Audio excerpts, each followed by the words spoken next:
About time for another Coach Life.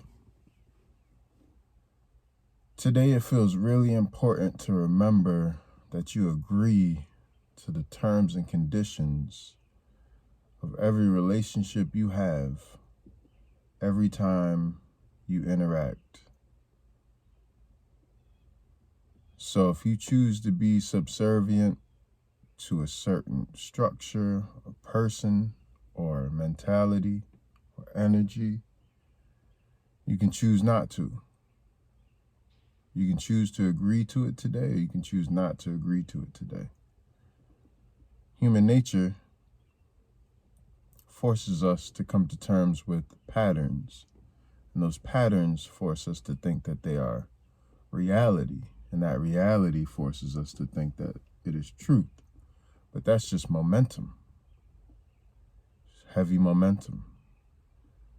You ever been in the ocean and you go out too far and then you decide the waves are too strong, I got to get back, and it's not as easy to get back as it was when you were in the shallow waters. But you can always decide to get back. You can always decide to make different moves. You can decide, I'd rather go to a spot where the tide isn't so aggressive. These are all choices. And often it comes down to a matter of perspective. So now that we're here in this position, let's say you're really where you don't want to be. Like the pandemic did things in your life where it's hard to come to terms with reality right now. Let's say you're in a lot of toxic relationships, or you just got addicted to social media, or you're in debt, or you just picked up what do they call it? The Corona 15 or the pandemic 20, I don't know. Let's say you put on some weight, or the other way, you just became addicted to working out. Like you have this super chiseled body and you look weird because you probably aren't built for what you're projecting. But anyway, maybe it's not time for that. But let's say that the pandemic or the time that was spent in it, it pressurized something that you don't want pressurized. Maybe you want to be freer right now. And so you're at a point where you have to transition. Well, guess what? The power of your perception is at least 10 times more powerful than any position you can be in. So just by changing your perspective, just by seeing it in a way which frees you up more than the actual condition. That doesn't make sense if you're just doing 1 + 1 + 1 + 1. Well, if I do this, then I do this, and if I do this. If you think life is all about action, producing a result, and action, it doesn't work that way. That's how you build up patterns. But what I'm saying is perspective is a lot stronger than that.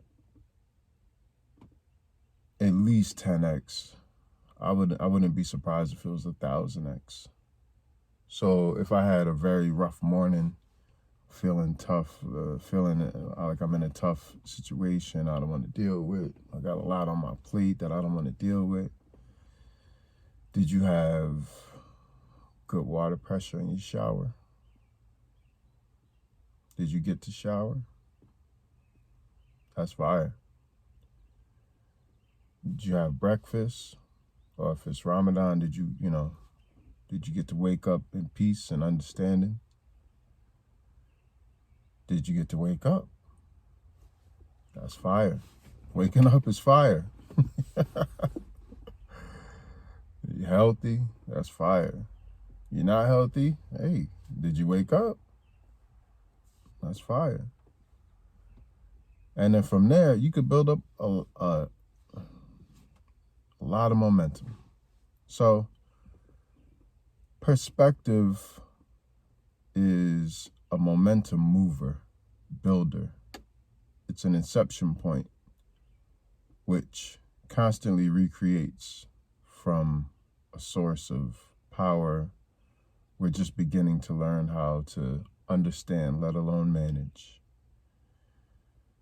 So it really is true what they say, perspective is everything. I'm telling you this because it's valuable. I'm not telling you because I'm the master of it. I've mastered a couple of things in life, and this is not one of them, but I know it's true. I know it's true because I witness it. It's not I had a student say yesterday, it was one of the most beautiful moments and I almost missed it. Oh yeah, I gotta tell you another story. Remind me to tell you about the 3 criticisms. But I had a student say yesterday, and they were just being silly, but the student was like, if magic is real, then why isn't it still around? And they're like, yeah, if magic was real, why isn't it still around? Like, where did it go? And then another student said something in reply, and then the student said, white people. And I thought it was funny because where the student was coming from, and I thought it was funny. I don't know, I was laughing, and it was meant as a kind of joke, but kind of not. But then I started to think about it. I was like, that was profound. I didn't have the ability. I was transitioning from class to break from class, and I didn't have the ability to process it then. But if magic was real, why isn't it still around? And like, I know that magic is around, but like, what a deep question. And then I'll tell you about the 3 criticisms, and then I'll cut this short because I think magic should be that title, something about magic. But anyways, I started yesterday with a social media message from a friend of mine from a few years. I don't know, we haven't talked in a while, but he said art is all about how people perceive reality and what's before their eyes. You're looking at the wrong things. You worried about the wrong things. And I was like, hi? Like, I was thinking to myself, hello? Haven't talked to you in a while. Good to hear from you. Yeah, I'm good. You? But then I got an email from a colleague who was sitting in my class saying like, this is great, this is amazing, glad to witness this. A few things, if you want to improve your classroom thing, maybe put this. And then I had a student tell me that I had a couple of students actually express that they would like more, like they're bored basically. And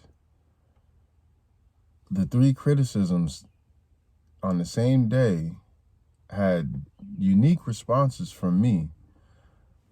One was like a emoji and a video that I did talking about something, I don't even know. It was just like, it wasn't really tapped into the energy.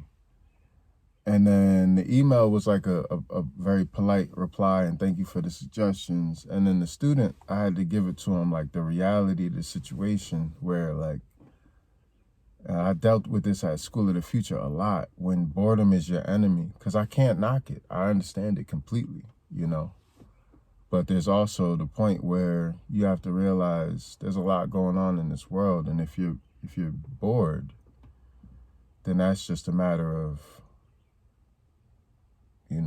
your life force. It's the direction of your life force more so than if I give you free time to do your thing and you can't figure out nothing to do. That's a good problem, It's not a bad thing. It's like it's directing you towards the right thing. So I think that was fruitful.